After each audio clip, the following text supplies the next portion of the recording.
हनुमान जी अत्यंत क्रोधित मुद्रा में आकाश में तीव्र गति से उड़ते हुए देवलोक की ओर बढ़ रहे थे। उनका स्वर गर्जनाओं से गूंज रहा था और उनके चारों ओर की ऊर्जा इतनी प्रबल थी कि सभी देवता भय के कारण छिपने लगे। कोई भी उस क्रोधित बालक का सामना करने का साहस नहीं कर पा रहा था। तभी हनुमान जी ने दिशा बदलकर यमलोक की ओर प्रस्थान किया। यमलोक के द्वार पर पहुंचते ही उन्होंने ऐसी गर्जना की कि पूरी यमपुरी कांप उठी। उनकी गर्जना सुनकर यमराज अपने दिव्य यमदंड के साथ प्रकट हुए। वही यमदंड जिसकी शक्ति से संसार का कोई भी प्राणी नहीं बच सकता था। यमराज ने हनुमान जी पर प्रहार करने के लिए यमदंड उठाया।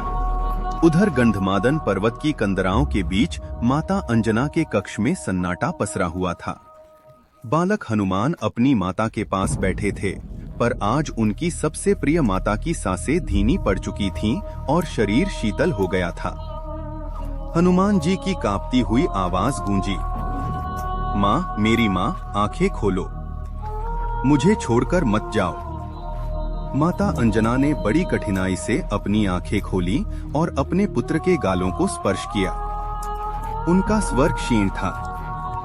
वत्स, मेरा समय आ गया है, अब मुझे जाना होगा।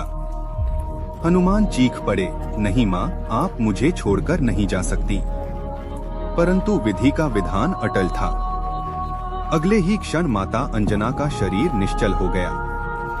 उनकी सांसें थम गईं। यह दृश्य देखते ही हनुमान जी की आंखों में प्रलय की ज्वाला प्रज्वलित हो उठी। उनका शरीर अग्नि की लपटों की भांति तपने लगा। उनके भीतर रुद्र जाग उठा और उनकी एक चीख से संपूर्ण ब्रह्मांड कांप उठा। किसने मेरी माँ को मुझसे छीना? कौन है वह जो मेरी माँ को ले गया? क्रोध और पीड़ा से भरा हनुमान खड़ा था। अब वह केवल बालक नहीं रहा था, वह महाकाल के रूप में प्रकट हो चुका था। उनकी भुजाएं फैल गईं, आंखों से बिजली के कौंध निकलने लगे और उनके शरीर का तेज सहस्र सूर्यों को भी फीका करने लगा। हनुमान जी गर्जना करते हुए बोले, यदि मेरी माँ नहीं है तो यह सृष्टि क्यों, यह ब्रह्मांड क्यों? कौन है मृत्यु का स्वामी? अगले ही क्षण उन्होंने पृथ्वी से इतनी ऊंची छलांग लगाई कि आकाश फट पड़ा। उनकी गति प्रकाश से भी तेज थी। वे बादलों को चीरते हुए देवलोक की ओर बढ़े। उनके प्रलयंकारी रूप को देखकर देवता भयभीत होकर छिप गए। इंद्र का सिंहासन डोल उठा, वायुदेव सहन गए और कोई भी उस अग्निपुंज का मार्ग रोकने का साहस नहीं कर पाया। परंतु हनुमान जी का लक्ष्य अब देवलोक नहीं था। उन्होंने दिशा बदलकर अंधकार से घिरे यमलोक की ओर प्रस्थान किया। यमलोक के द्वार पर पहुंचते ही उन्होंने गर्जना की, कहाँ है मृत्यु का राजा? आज अंजना का पुत्र न्याय मांगने आया है। उनकी ललकार सुनकर यमराज अपने भवन से अमर यमदंड लिए बाहर आए। उनकी आंखें अंगारों की भांति जल रही थीं। गंभीर स्वर में उन्होंने कहा, हे बालक, तुम काल के नियम को चुनौती दे रहे हो। मृत्यु का विधान अटल है, इसे कोई नहीं बदल सकता। हनुमान जी का क्रोध चरम पर था। उन्होंने गदा उठाकर यमराज पर प्रहार किया। यमराज ने यमदंड से प्रत्याघात किया और ब्रह्मांड ने मानो अपनी सांसें रोक ली। जिस यमदंड के स्पर्श मात्र से प्राणी मरणासन्न हो जाते थे, वह हनुमान के वज्र समान शरीर से टकराकर निष्प्रभ हो गया।